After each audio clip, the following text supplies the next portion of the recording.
কয়েকজন এমপির উনি উদাহরণ দিলেন। সাতক্ষীরার রিয়াসাত আলী, মাওলানা রিয়াসাত আলী, পুলিশ ওনাকে ধরতে গেছে বিরোধী দলের খবর পেয়ে, যে ওনাই মাঠ থেকে বাড়ি আসছিলেন। জিজ্ঞাসা করছে যে এখানে মাওলানা রিয়াসাত আলী এমপি সাহেবের বাড়ি কোনটা? বলছে আসে। ওনারে ঘরের পাশে দাঁড় করিয়ে ভেতর থেকে পরিষ্কার জামা কাপড় যা ছিল পরিয়ে এসে বলছে, এই যে আমি, যে আপনাকে কিছুক্ষণ আগে দেখলাম, যে আমি, আপনারা চেনেন না তাই আমি বাড়ি চিনালাম। পুলিশ বলছে আপনাকে ধরার জন্য এসেছিলাম।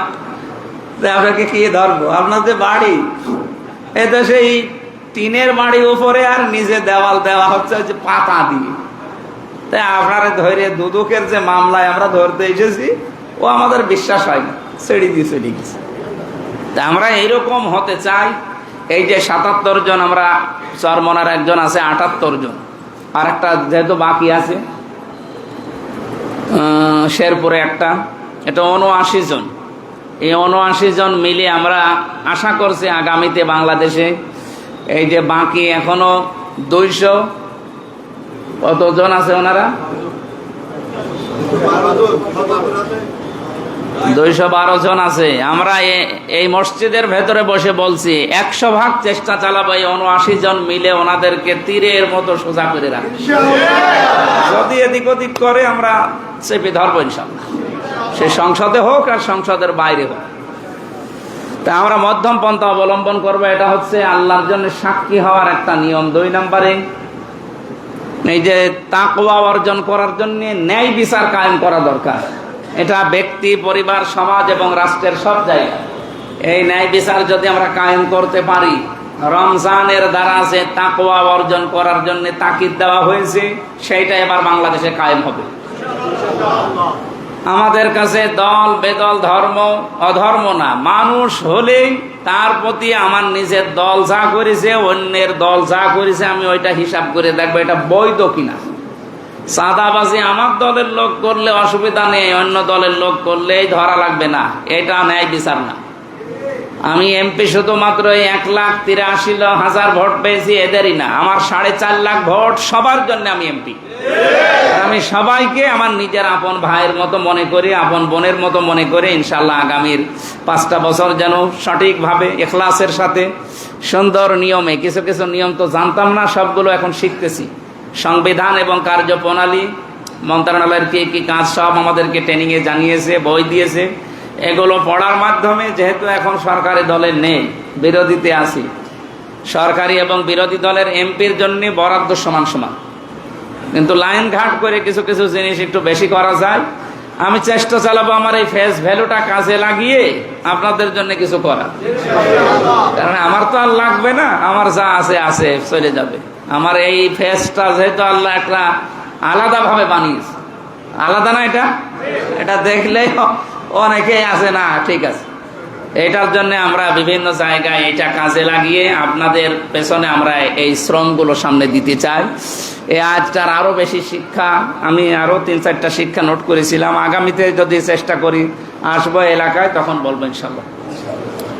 আর তাফসির মাহফিল, ওয়াজ মাহফিল মনে হয় এইরকম ঢালাভাবে আর করা যাবে না, কারণ যত কাজ দেখলাম, একটা এমপির মাথার উপরে যে কত কাজ, এখন আমার মাঝে মাঝে মনে হচ্ছে এই ট্রেনিং 2 দিন নিয়ে, যে মমতাজ করতো কি করি।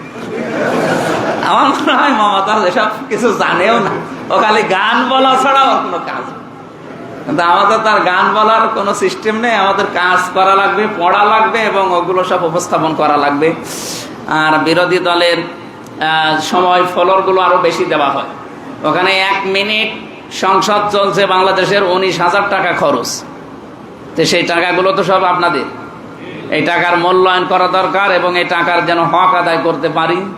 আমি আমার আসন নিয়ে, আমার কুষ্টিয়া জেলা নিয়ে দেশের এবং আন্তর্জাতিক বিষয় যেগুলো আসবে সব নোট করে আপনাদের পরামর্শ নেব। এই এলাকায় যারা আছে আমার এই আসনের ভেতরে, এই জেলার ভেতরে, যেহেতু আমরা 3 জনই এই জেলায় জামাত ইসলামের এমপি, আর একজন আছে আমাদের রেজা বাচ্চু ভাই, উনি বিএনপি থেকে, ওনার সাথেও পরামর্শ করে আমরা কুষ্টিয়াকে সাজাতে চাই, দুর্নীতি মুক্ত করা হবে সব জায়গায়। আজকে সদর হাসপাতালে যেয়ে মাথা খারাপ হয়ে গেছে, এর আগেও আমি দেখেছি, কিন্তু মুখ খুলতে পারতাম না। আজকে যে রন্ধ্রে রন্ধ্রে সব অনিয়ম, এগুলো আমরা মেটাতে চাই আগামী থেকে। আপনারা সাথে থাকবেন না?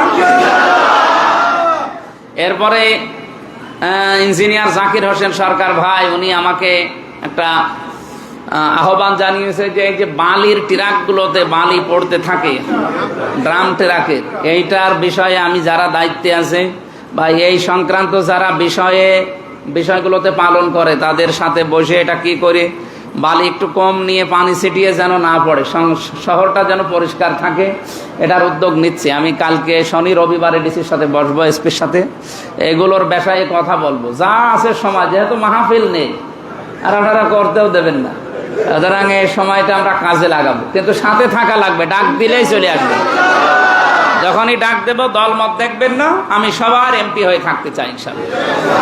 এরপরে আরো উদ্যোগ আছে, ওগুলো দেখছি। কিছু মানুষ এরপরেও দেখছি এত কড়া ঘোষণা দেওয়ার পরেও, এই ত্রিমোহনী থেকে শুনলাম যে মাইকিং করে চাঁদা বন্ধ হয়েছে। এরপরে মজমপুর থেকে, বড় বাজার থেকে আরো কিছু জায়গা দেখতে পাচ্ছি এরা এখনো অন্য কায়দায় নিতে আছে। সে যে কায়দায় নেন না কেন, ঘুষ যদি হয় ঘুষই, সে যে মাধ্যমেই হোক, আমরা কোনো অন্যায় যেহেতু করব না, আমরা করতেও দেব না। সে যত বড় মহারথী হোক, আমি দেখবো ইনশাল্লাহ। আপনাদের সবাইকে ভালো ভালো কাজে সাহায্য করা, অন্যায় কাজে আপনারা সাপোর্ট দেবেন না, সাথেও থাকবেন না। তাআওয়ানু আলাল বিররি ওয়াত তাকওয়া ওয়া লা তাআওয়ানু আলাল ইসমি ওয়াল উদওয়ান। ভালো কাজে একে অন্যকে সাহায্য করো আর সহযোগিতা করো। এই আয়াতটা আমরা সবাই মেনে চলতে চাই আগামী থেকে।